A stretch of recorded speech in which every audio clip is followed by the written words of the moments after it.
question, why are you doing what you're doing? What is your why?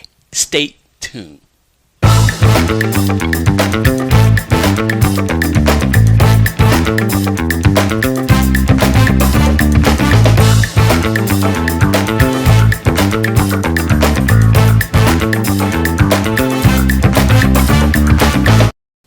Good day. This is Paul Eugene, and welcome to Inspiring You.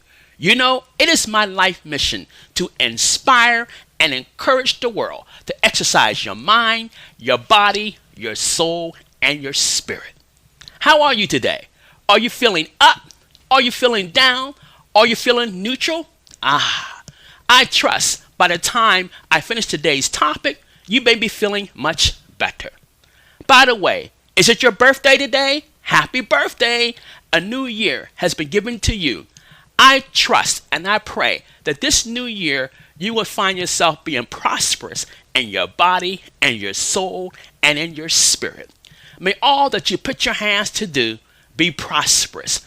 May you be successful more than ever in your life. Well, today's word is why. Why? Why are you doing what you're doing? Why am I doing what I'm doing? Do you know your why in life? You know, in 2022, which is this year still, we decided that we was going to what? Reset our lives. But the question is, why? Why? Why have you and I chosen to reset our lives? Good question. But we chose to reset our lives because we felt something inside of us saying it's time for a change. We don't always understand that why factor, but it speaks in our soul and it tells us it's time for a change. I like to go back when we were much younger human beings, and our parents would say, Johnny, do this, Susie, do that. And you would say, why? And they would say, just do it. Don't ask me why. You recall those days? Perhaps you even repeated that same behavior to your own children. And now perhaps to your grandchildren and your great-grandchildren. And you know, as kids, we look up at those adults who said, just do it. Don't ask me why. We say, they are the big people, so they must know what they're telling us. However, in some cases, when someone said, just do it, and didn't give you an explanation as to why, it left you pondering. Sometimes you were asked to do a task, and you knew that it was not the right thing to do. But the person who came to you with that task didn't give you a why. They just said, do it. Perhaps it was a bully in the playground that said, if you don't do this, I will beat you up. Now that was the bully's why, I will beat you up.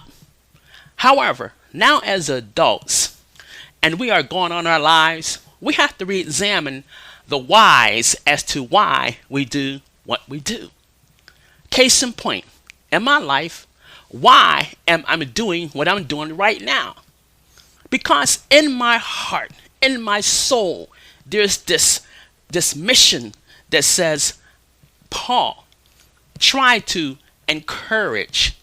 Paul, try to inspire human beings to make a better being out of themselves.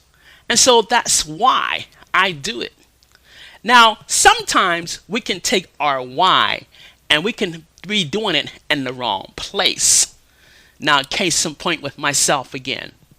Years ago, I was in a nursing unit on my way to becoming a nurse. My unit was general medicine and psych, and also prisoners.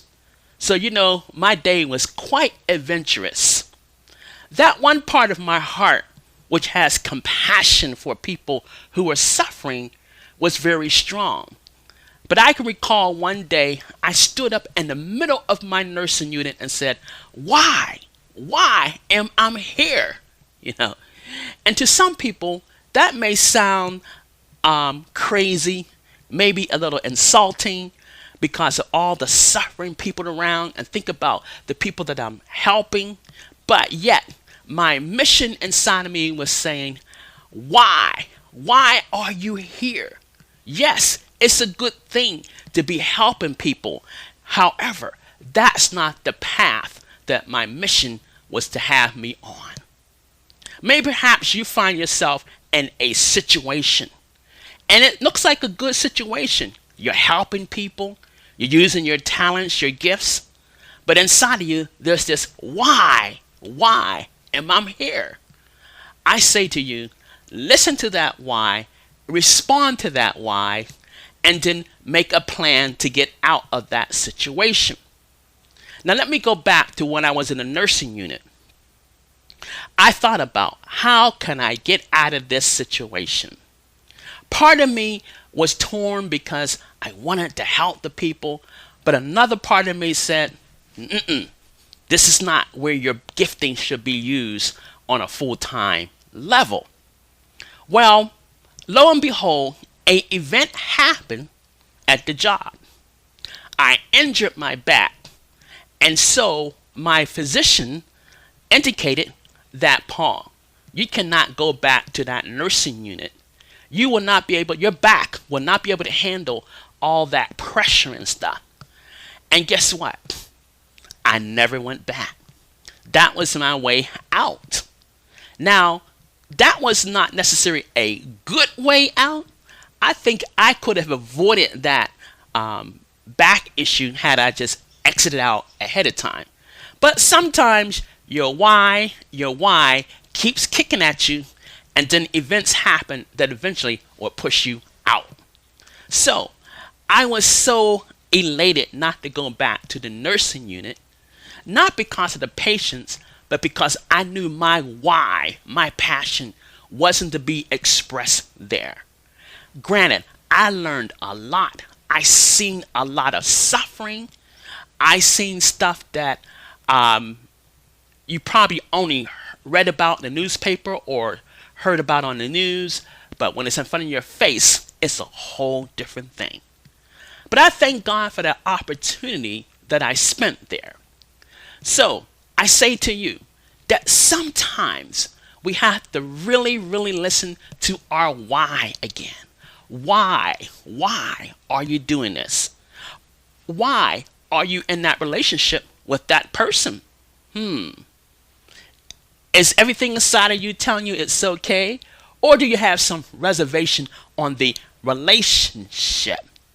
I emphasize the relationship because I'm not pointing out to that person, but it's what you and that person are creating the relationship.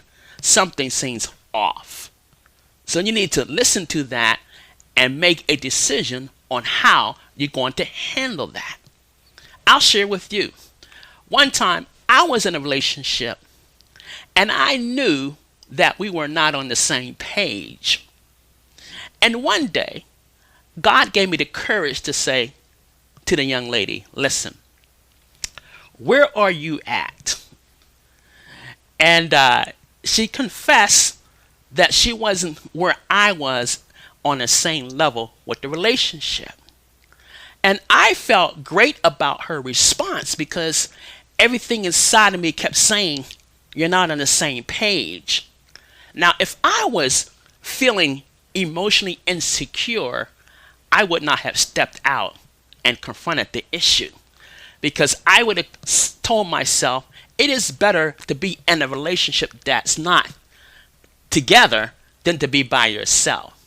But I tell you, it is better to be by yourself than be in a relationship that's not 100. Whoops, I think that was a word for somebody.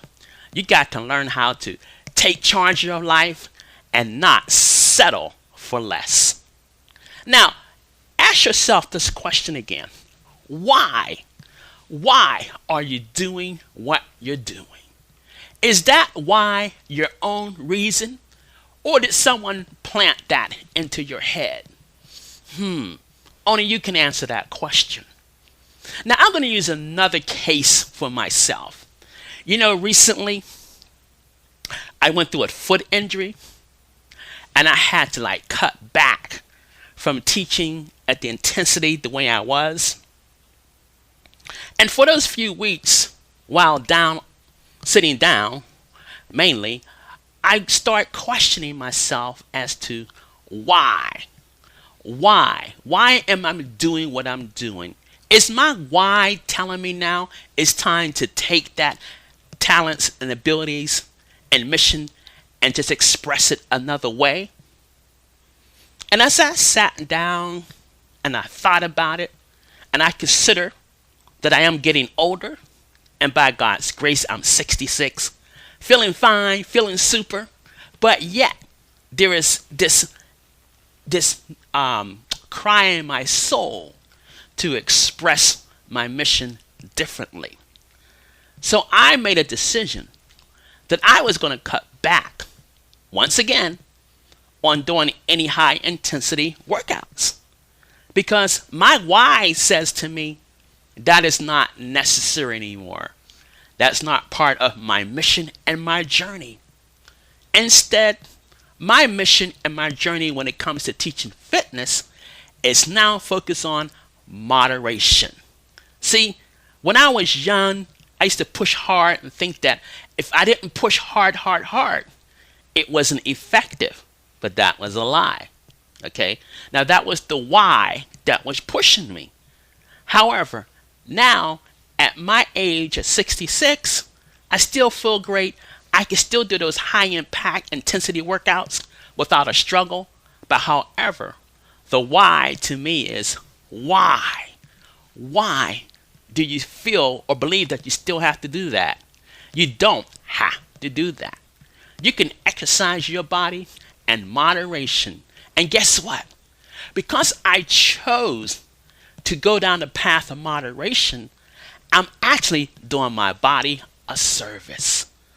I'm not beating my body up, tearing it down as hard as I could have been if I decided to stay up in high impact. So again, what is your personal why saying to you? Is your why telling you to change your course, to tweak the way you're doing something, to step out of that relationship? Is your why telling you to leave that job? Your whys are always speaking to you. Are you listening? Only you can answer that. Well, this has been Paul Eugene today with why. Why are you doing what you're doing? Why? Are you truly living your true why? The passion that drives inside of you? Only you can answer that. Well, everybody, I want you to have a super blessed day. I want you to listen to your whys and follow your whys. You know, people said, follow your heart. Well, that's okay. But I believe if you listen to your whys, they will direct you more so than your heart. Have a blessed day.